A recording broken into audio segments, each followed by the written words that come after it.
En cette période de turbulence croissante ici sur Terre, il y a peu de concepts plus importants à comprendre lors d'un éveil spirituel que le sujet de l'entropie. Aujourd'hui, je vais donc expliquer ce qu'est l'entropie, pourquoi il est important de la comprendre pour les personnes en phase d'éveil spirituel, et à la fin, j'expliquerai le principal problème auquel nous sommes confrontés en tant que collectivité en ce qui concerne l'entropie. L'entropie est un terme principalement utilisé en thermodynamique pour mesurer la façon dont l'énergie est distribuée au sein d'un système. Parce qu'elle mesure la répartition de l'énergie, elle est devenue synonyme de mesure du degré de désordre au sein d'un système. Or, le désordre est une propriété du chaos. C'est la raison pour laquelle la communauté spirituelle s'intéresse à cette question. Parce qu'il s'agit des forces de la création, le chaos et l'ordre. À partir d'une grande quantité de désordre au sein d'un système, la complexité élevée tend vers la dévolution. De l'ordre, nous faisons l'expérience de l'harmonie, de la vérité et de la liberté. L'ordre est connu comme la vertu de la beauté pour son alignement avec l'ordre supérieur du cosmos. Du chaos naissent le bouleversement, le mystère et la destruction.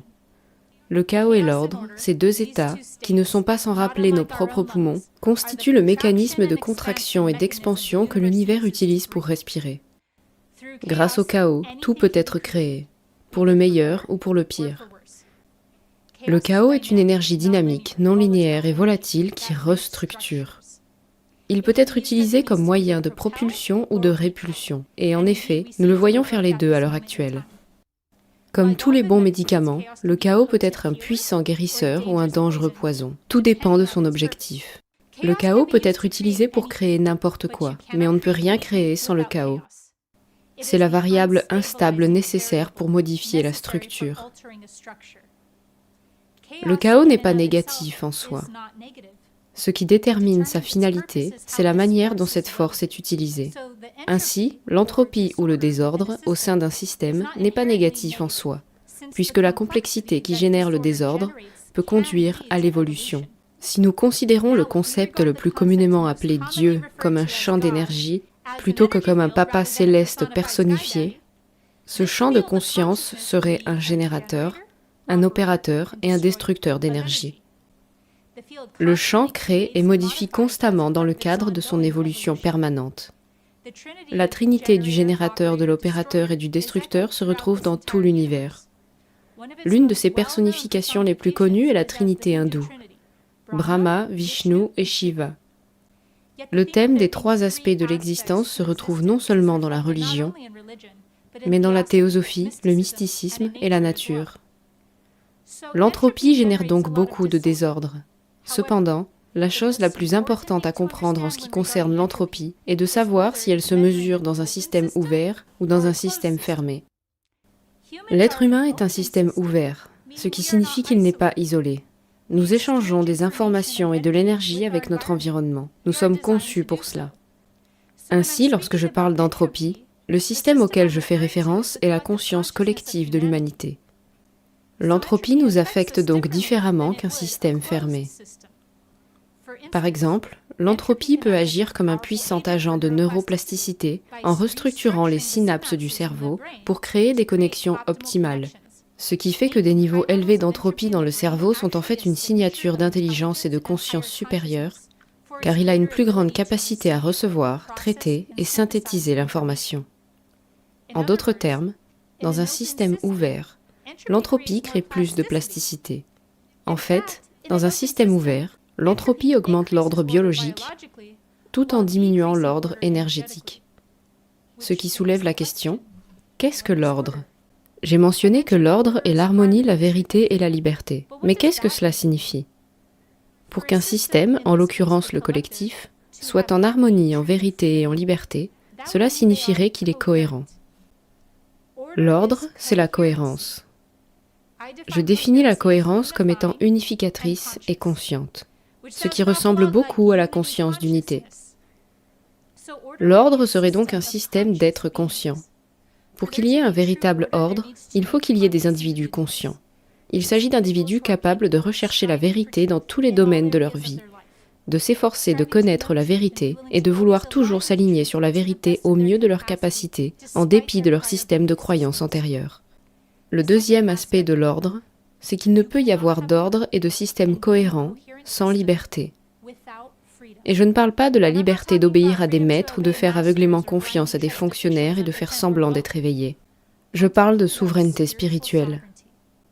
Si vous vivez dans un système qui contrôle ce que vous pouvez et ne pouvez pas faire, qui vous dit quoi faire, qui invoque la sanction et la force pour vous sauver de vous-même, ce n'est pas la liberté, c'est une lente descente vers l'esclavage. Et jamais ne viendra le moment où l'univers reconnaîtra cela comme l'ordre. L'univers ne considérera jamais que le libre arbitre des individus révoqué comme cohérent. Vous ne le voudriez pas. Au moment où une personne commence à raisonner avec le concept selon lequel il est bon d'avoir des maîtres, elle alimente le chaos en dévoluant son libre arbitre et attire donc des leçons puissantes et dures sur l'ordre et l'amour véritable. Parenthèse. Si vous souhaitez faire un travail de l'ombre autour de cette question, remarquez où, dans votre vie, vous faites la même chose aux autres en essayant de les contrôler.